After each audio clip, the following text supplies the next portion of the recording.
नमस्ते, नमस्कार, आदाब, सत श्री अकाल।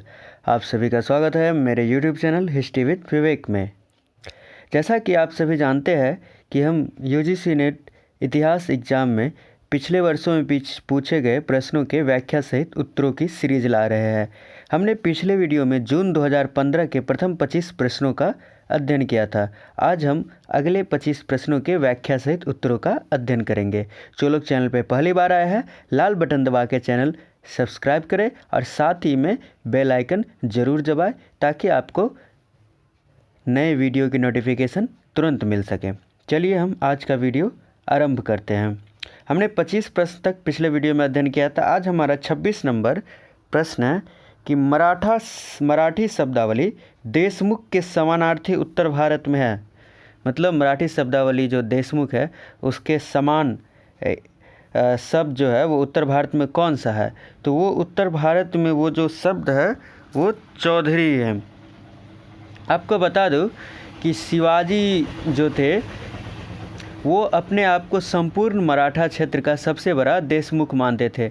इसी कारण वह उनके भू राजस्व का क्या 10% लेते थे कर के रूप में। इसे सरदेशमुखी कहा गया है।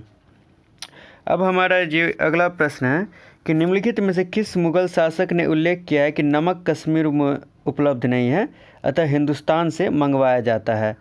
तो ये जो नमक कश्मीर में उपलब्ध नहीं है अतः हिंदुस्तान से मंगवाया जाता है, ये जहांगीर ने उल्लेख किया है, जिनका शासनकाल था 1605 से 1627 ईस्वी। ये जो थे जहांगीर, ये मतलब अकबर के पुत्र थे और इन्हीं का पुत्र बड़ा ही प्रसिद्ध शासक हुआ शाहजहाँ, जिसने कि ताजमहल बनवाया था। तो ये जो 27 नंबर प्रश्न है इसका विकल्प सी सही जवाब है। अब हम बढ़ते हैं अगले प्रश्न की ओर। अगला प्रश्न है हमारा कि बर्नी ने एक सुल्तान के बारे में वर्णन किया है कि जब वह गद्दी पर बैठा तो हिंदुओं तथा मुसलमानों के दिलों को राहत मिली, तथा उसने यह भी लिखा है कि वर्ष 1357 तक खोत और मुकद्दम अमीर हो गए और उनके पास अनगिनत घोड़े और मवेशी हो गए। तो ये जो वर्णन बर्नी साहब ने किया है कि हिंदू मुस्लिम दोनों के दिलों के जो राहत मिली और 1357 तक खोत और मुकद्दम अमीर हो गए, उनके पास बहुत सारे मात्रा में घोड़े और मवेशी हो गए। तो ये जो सुल्तान है, ये सुल्तान है आपका फिरोज शाह तुगलक। अलादीन खिलजी के संदर्भ में निम्नलिखित में से कौन सा कथन सही नहीं है? हमारा 29 नंबर प्रश्न है। तो आपको बताओ कि अलाउद्दीन खिलजी जो था वो जलालुद्दीन के परोपकारिता और मानवतावाद के सिद्धांतों को यह मानते हुए अस्वीकार कर दिया था कि वह तत्कालीन संदर्भ में अनुपयुक्त व दुर्बल शासन को निर्दिष्ट करते हैं। उसके आतंक के सिद्धांत को अपने शासन का वो क्या था, आधार बनाया था, आतंक के शासन को अलाउद्दीन खिलजी। उसके शासनकाल के आरंभ में हुए 2 विद्रोह, जिनमें से एक का नेतृत्व उसके भतीजे अख्त खां ने किया था, को देखते हुए उसने अमीरों पर नियंत्रण रखने के लिए कठोर व्यवस्था अपनाने का निर्णय लिया। उसने बलबन के खुफिया तंत्र को पुनः चालू किया और वे सभी घटनाओं जैसे कि अमीरों के घर में हुई बातों का हर समय सूचना देना, ये सारी बातें वो खुफिया तंत्र उसको बताते रहते थे कि अमीरों के घर में क्या हो रहा है, कहाँ पर कौन सी घटना हो रही है राज्य में, सारी बातें ये बताते रहते थे। तो ये जो है कि इसमें पहला विकल्प वह सार्वजनिक बाजार तथा अमीरों के घरों में संपन्न होने वाले प्रत्येक घटना के साथ जुड़ा था, ये भी सही है। बर्नी के अनुसार सुल्तान ने आगे जारी की कि शाही लोग एक दूसरे के घर नहीं जाएंगे तथा उनके बीच अब तक अंतर्विवाह संपन्न नहीं होंगे जब तक सुल्तान से इसकी अनुमति न मिल जाए। एकदम सही कथन है। तीसरा, उसने स्वयं भी शराब पीना छोड़ दिया। जाहिर सी बात है, आप किसी और से उम्मीद चाहते हैं तो सबसे पहले खुद किसी और में वो गुण देखना चाहते हैं तो सबसे पहले खुद में वो गुण लाइए। और समकालीन स्रोतों में पद्मिनी के आख्यान का उल्लेख किया गया है, ये नहीं, सभी समकालीन स्रोतों में, ये बिल्कुल नहीं, बाद वाले स्रोतों में पद्मिनी का उल्लेख किया गया है। तो जो विकल्प 4 है ये क्या है, इसका सही जवाब हो जाएगा, यानी कि ये कथन गलत है। किसके समय में पहली बार में बड़ी संख्या में सरदारों को पट्टे दिए गए? तो ये हमारा 30 नंबर प्रश्न है। तो जोधपुर के राव मालदेव के समय बड़ी संख्या में सरदारों को पट्टे दिए गए थे। अगले प्रश्न की ओर रुख करें तो गुरु ग्रंथ साहिब में किसकी रचनाएं शामिल है। आपको गुरु ग्रंथ साहिब के बारे में बता दूं कि गुरु ग्रंथ साहिब सिखों का प्रसिद्ध धर्म ग्रंथ है। इसमें सिखों के आदि गुरु नानक देव एवं अन्य गुरुओं के उपदेश एवं उनकी रचनाएं शामिल है। इसे सिखों के अंतिम गुरु के रूप में मान्यता प्राप्त है। सिख गुरु ग्रंथ साहिब की हर बात को ईश्वरीय वाणी एवं आदेश मानकर उसका अनुपालन करते हैं। गुरु ग्रंथ साहिब में सिख गुरुओं के अतिरिक्त नामदेव, कबीर, रविदास, पीपा, रामानंद, जयदेव, सूरदास एवं शेख फरीद आदि जैसे भक्ति कवि एवं सूफी संतों की रचनाएं भी शामिल की गई है। 31 का विकल्प है डी, यानी कि गुरु नानक एवं उनके उत्तराधिकारी शेख फरीद और नामदेव, कबीर, रविदास सबकी रचनाएं शामिल है। सभी सही होगा। मध्यकालीन भारत में अमीर की पदवी राजनीतिक संस्कृति का एक हिस्सा थी। इस पदवी से मुगलकालीन भारत में अमीर की सामाजिक राजनैतिक प्रतिष्ठा स्पष्ट होती थी। उपयुक्त के अनुसार निम्नलिखित में से किसको फरचंद यानी पुत्र की पदवी से प्रतिष्ठित किया गया था। तो अमीरों को विभिन्न प्रकार के उपाधियाँ दी जाती थी अमीरों को, और मुग़ल काल में ये आम बात थी। तो ये जो फरजंद या पुत्र की जो उपाधि दी गई थी, ये उपाधि दी गई थी आपको राजा मानसिंह को। आपको बताओ कि ये जो राजा मानसिंह साहब थे, ये इनको 7,000 का मनसब दिया गया था। मानसिंह को और अकबर के जो दूध भाई थे मिर्ज़ा अजीज़ कोका, इस दोनों को 7,000 का मनसब दिया गया था।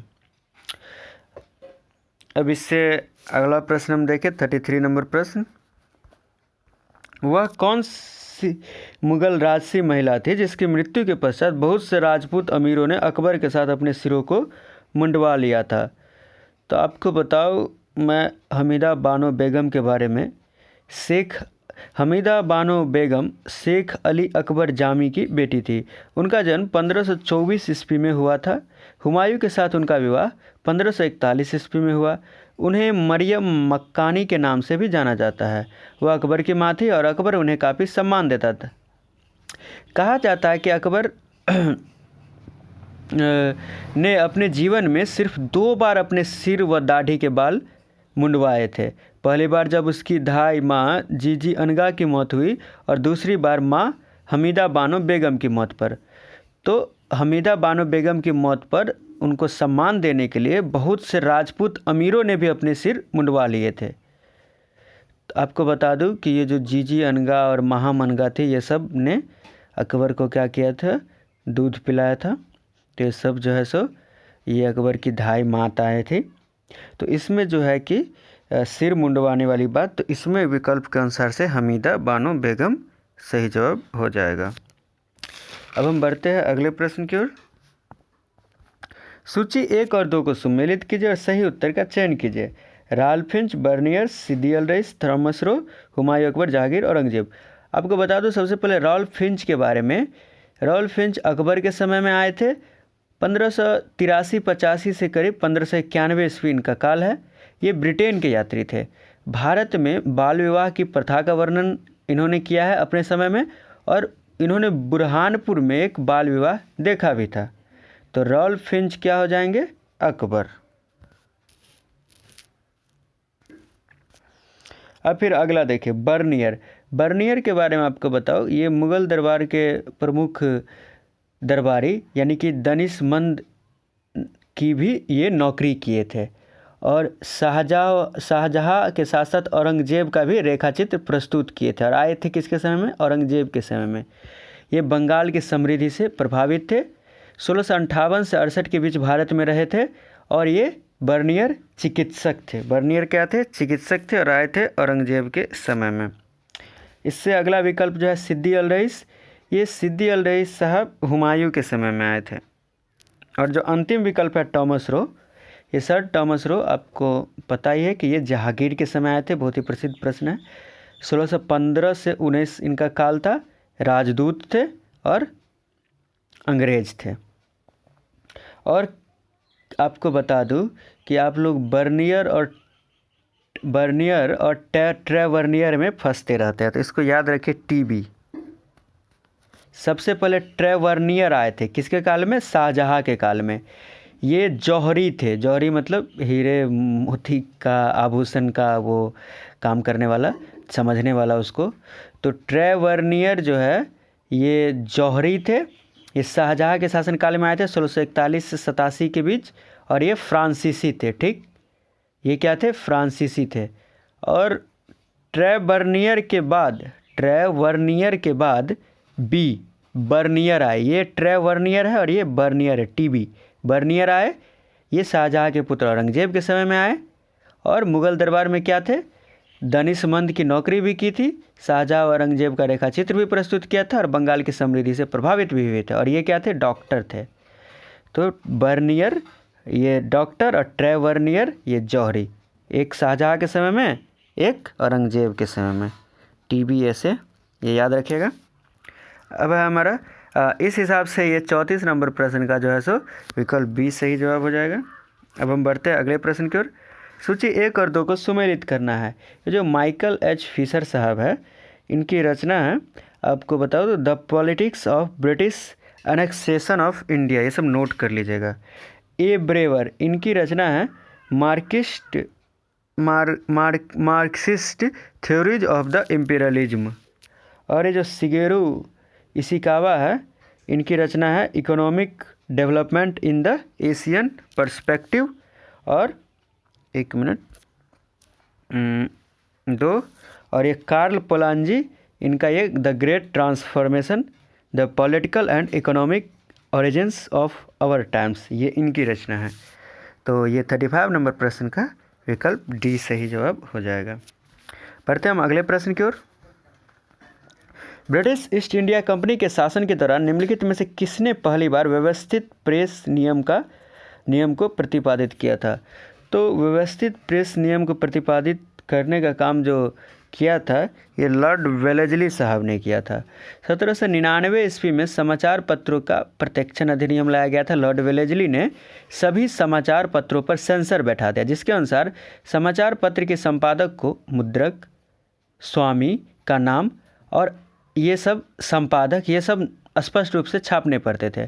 प्रकाशित किए जाने वाले सभी तत्वों को सरकार के सचिव के सम्मुख पूर्व प्रत्यक्षण के लिए भेजना होता था।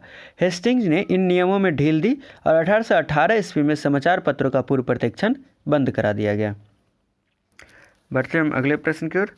1886 से 1919 के मध्य उच्च न्यायालय कहाँ स्थापित हुए? तो ये जो पीरियड 1886 से 1919, इसके बीच हाई कोर्ट, उच्च न्यायालय इलाहाबाद, पटना व लाहौर में स्थापित हुए। निम्नलिखित में कौन चंपारण सत्याग्रह के दौरान महात्मा गांधी के साथ नहीं थे? आपको बताओ, इसमें से जो है अनुग्रह नारायण सिन्हा, बृजकिशोर प्रसाद, राजेंद्र प्रसाद, ये सभी साथ थे, बस रविशंकर व्यास साथ नहीं थे। चंपारण सत्याग्रह के बारे में थोड़ा जान लीजिए कि बिहार राज्य के चंपारण जिले में नीलहे बागान के मालिकों, जो कि अक्सर गोरे होते थे, अक्सर क्या पूरे गोरे ही होते थे, एक करार के तहत किसानों को अपनी ज़मीन के 3/20, यानी कि 1 कट्ठे में 20 धूर होता है, उसमें से 3 धूर वो जो है सो नील की खेती करने के लिए उनको मजबूर कर दिया गया। मतलब कि आपको ये 20 धूर में से 3 धूर आपको नील की खेती करनी ही है। इसी को 3 कठिया पद्धति कहते हैं। पर जब क्या हुआ कि रासायनिक रंगों की खोज हो गई, तो अब यूरोपीय लोग नील की खेती से कतराने लगे, क्योंकि अब जब रासायनिक रंग तो तुरंत कलरफुल कर देता था, और इसमें खेती करना फिर उपजाना कितना मुश्किल काम था। पर ये जो गोरेल जो थे, ये किसानों को 3 कठिया करार से मुक्त करने के लिए मतलब एक्स्ट्रा टैक्स की मांग कर दिए कि नहीं, तुमको अभी भी 3 कट्ठा, मतलब कि 20 धूर में से 3 धूर करना ही पड़ेगा 1 कट्ठा में से। अगर तुम इसको छुड़ाना चाहते हो, इस सिस्टम को बंद करना चाहते हो, तो हमको जो है सो घूस दो या एक्स्ट्रा कर दो। वही बात हुई, तो किसान मना कर दिए। अब राजकुमार शुक्ल के निमंत्रण पर गांधी जी 1917 ईस्वी में चंपारण पहुँचे, और उनके सहयोगियों में कौन थे? राजेंद्र प्रसाद, JB कृपलानी, महादेव देसाई और नरहरि पारेज, ये सब उनके सहयोगियों में शामिल थे। गांधी जी ने समस्या पर विचार विमर्श किया, सरकार ने आयोग बनाया, जिसमें कि हमारे महात्मा गांधी जी भी शामिल थे। सरकार को इस कमेटी की सिफारिशें स्वीकारनी पड़ी और जो अतिरिक्त कर 25% जो ले रहे थे ये लोग, ये इनको वापस करना पड़ा। अब हमारा अगला प्रश्न है, किस अधिनियम के अंतर्गत भारत में ICS भर्ती की परीक्षा का प्रावधान था? तो इसमें से जो है कि गवर्नमेंट ऑफ इंडिया एक्ट 1919, इसके अंतर्गत भारत में इंडियन सिविल सर्विस भर्ती परीक्षा का प्रावधान था। आपको बताओ कि ICS में सफल होने वाले जो पहले भारतीय थे वो सत्येंद्रनाथ टैगोर थे। सुरेंद्रनाथ बनर्जी सबसे पहले मतलब एग्ज़ाम पास कर चुके थे, पर उनको घुड़सवारी का एक एक्स्ट्रा एग्ज़ाम लेकर ज़बरदस्ती उनको फेल कर दिया गया और उनको छांट दिया गया था। अगला प्रश्न, निम्नलिखित में से कौन सी महिला क्रांतिकारी आंदोलन से संबंध नहीं थी? बीना दास, कल्पना दत्त, मैडम भिकाजी कामा और तोरू दत्त। आपको बताओ कि इसमें से सभी शामिल थे एक्सेप्ट तोरू दत्त। अब श्रीमती भिकाजी जी जो थी, इनके बारे में आपको ये बातें जाननी चाहिए कि श्रीमती भिकाजी जी रुस्तम कामा भारतीय मूल की पारसी नागरिक थी। इन्होंने लंदन, जर्मनी तथा अमेरिका का भ्रमण करके भारत की स्वतंत्रता के पक्ष में माहौल बनाया। वे जर्मनी के स्टटगार्ट में 22 अगस्त 1907 ईस्वी में हुए 7वीं अंतर्राष्ट्रीय कांग्रेस में भारत का प्रथम राष्ट्रध्वज तिरंगा फहराने के लिए ये विख्यात है।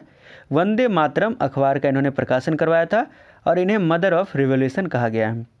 जो बी विकल्प है कल्पना दत्त, ये चटगांव कांड से जुड़ी थी और सूर्यसेन के साथ ये इनको गिरफ्तार किया गया था। और ये जो बीना दास है, सी विकल्प मतलब ए विकल्प में जो बीना दास है, माफ़ कीजिएगा, ए विकल्प में बीना दास है, तो बीना दास जी जो थी वो 6 फरवरी 1932 ईस्वी को कलकत्ता विश्वविद्यालय के दीक्षांत समारोह यानी कॉन्वोकेशन प्रोग्राम, तो इसमें जो है सो अंग्रेज क्रिकेट कप्तान व बंगाली गवर्नर स्टैनली जैक्सन को गोली मारकर हत्या करने का ये प्रयास की थी। और चौथा विकल्प आप बोल रहे हैं कि तोरू दत्त, इसका तो नाम ही नहीं सुने हैं। तो तोरू दत्त के बारे में आपको बताओ कि ये एक भारतीय कवित्री थी जो कि अंग्रेजी व फ्रेंच में लिखती थी। क्लियर?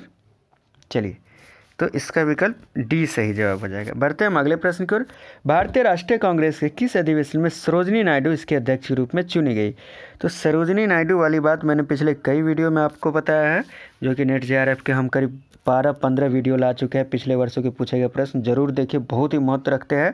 तो ये कानपुर अधिवेशन 1925 ईस्वी में सरोजिनी नायडू इसके अध्यक्ष के रूप में चुनी गई थी। इससे जस्ट पहले जो 1924 में बेलगाम कर्नाटक में हुआ था अधिवेशन, उसमें पहली और अंतिम बार महात्मा गांधी ने कांग्रेस अधिवेशन की अध्यक्षता की थी।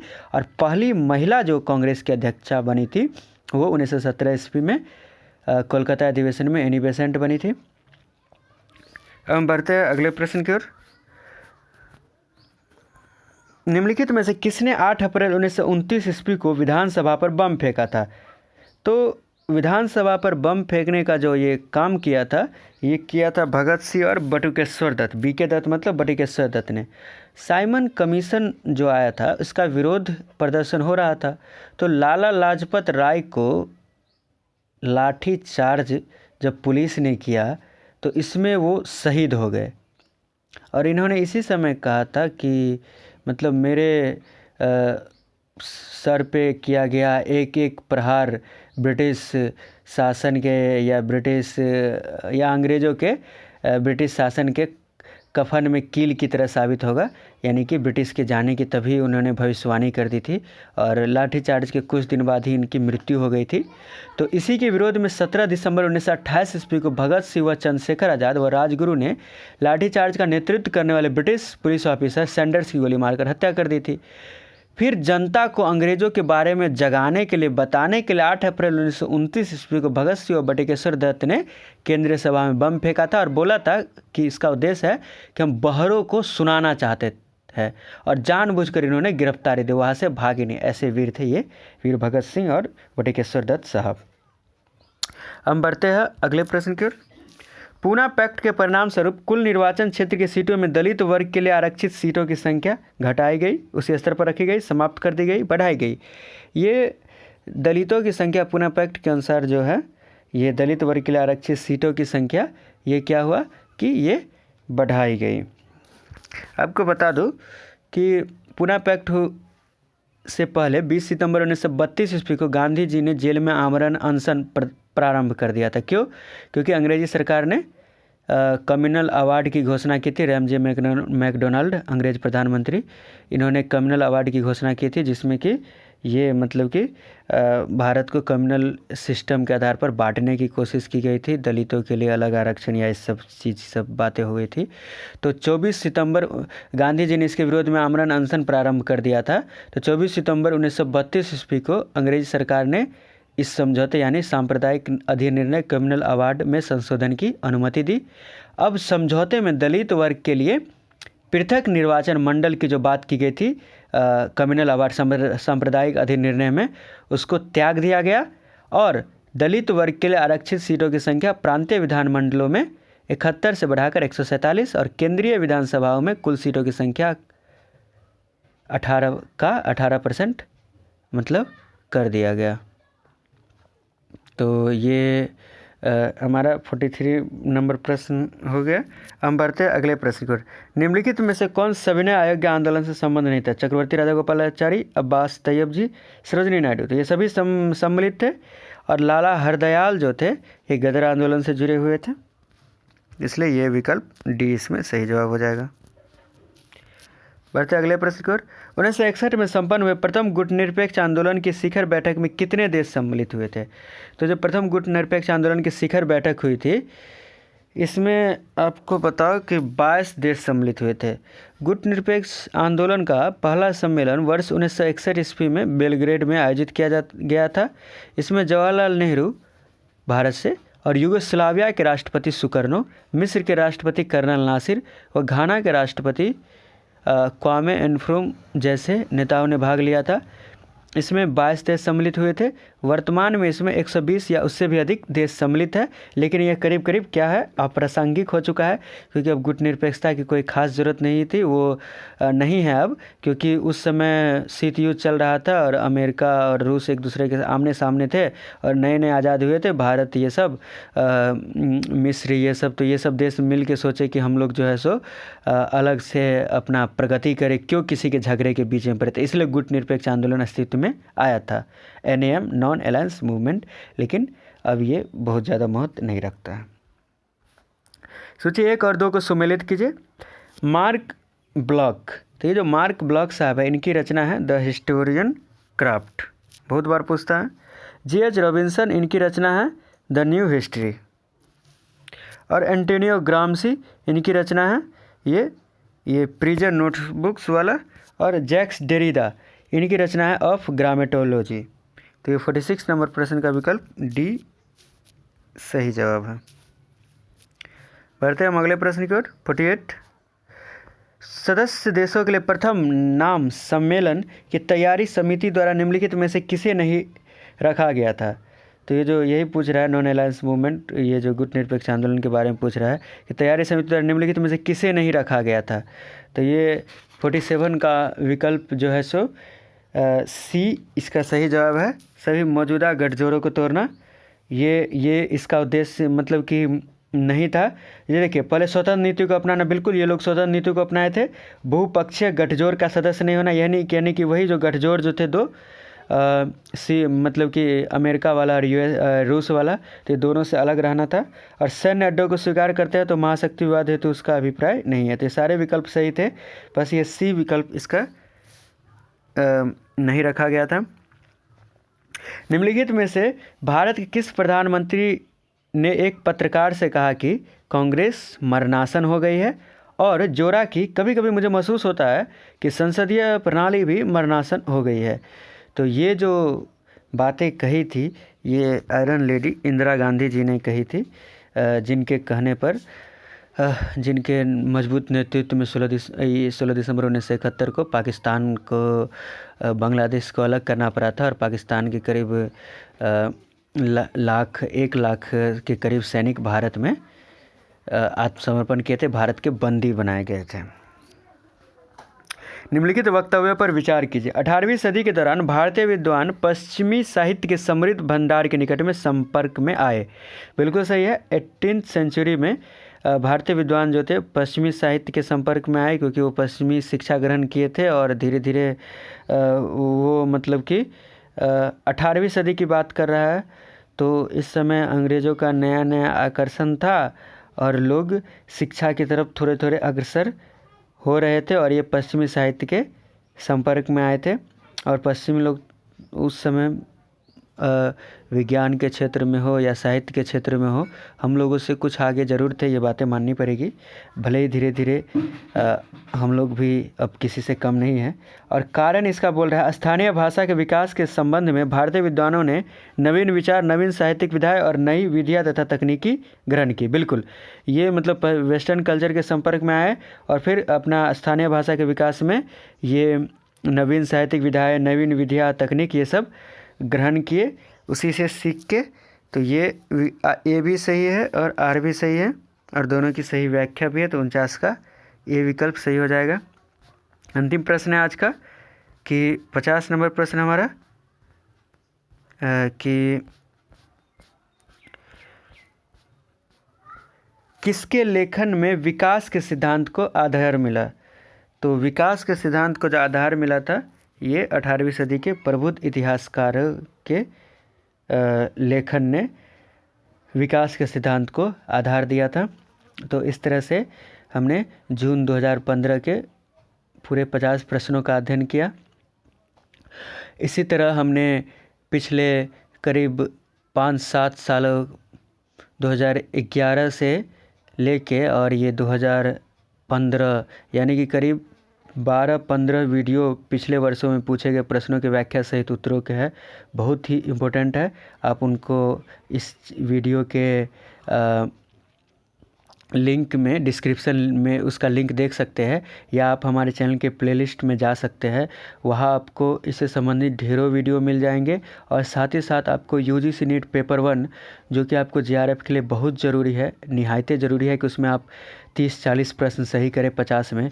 तो उसके लिए मैं हिंदी माध्यम में एकदम आसान भाषा में आपके लिए ढेरों वीडियो लाया हूँ और वो प्लेलिस्ट में आपको मिल जाएंगे। तो आप उनको भी जाके ज़रूर देखें, क्योंकि मैंने एकदम आसान भाषा में आपको समझाने का, कॉन्सेप्ट क्लियर करने का प्रयास किया है। तो आप देखेंगे कि उन वीडियो के बाद आपको रिसर्च एप्टीट्यूड जैसे मुश्किल टॉपिक, अनुसंधान अभिक्षमता जैसे मुश्किल टॉपिक भी आपको आसान लगने लगेंगे। अतः आप अच्छे से पढ़ाई करें और पेपर 1 और पेपर 2 दोनों पे बराबर ध्यान दें। वीडियो देखते हुए आप नोट्स ज़रूर बनाएं। और सबसे बड़ी बात कि आप खुद पे यकीन रखें, आप कर सकते हैं। और वाकई में अगर हम में जुनून हो तो हम कुछ भी कर सकते हैं। और दुनिया में कोई भी काम ऐसा नहीं है जो कि इंसान कर नहीं सकता। हर एक समस्या अपने समाधान के साथ आती है। आप सभी जानते हैं इस बात को। तो वीडियो पसंद आई तो लाइक करें, कमेंट करें, शेयर करें। और सबसे बड़ी बात कि आज जो लोग आज चैनल पे पहली बार आए थे, लाल बटन दबा के चैनल सब्सक्राइब करना बिल्कुल ना भूलें। और हम अपने प्रसिद्ध नारे के साथ इस वीडियो को समाप्त करते हैं। अब की बार जेआरएफ परिवार। धन्यवाद।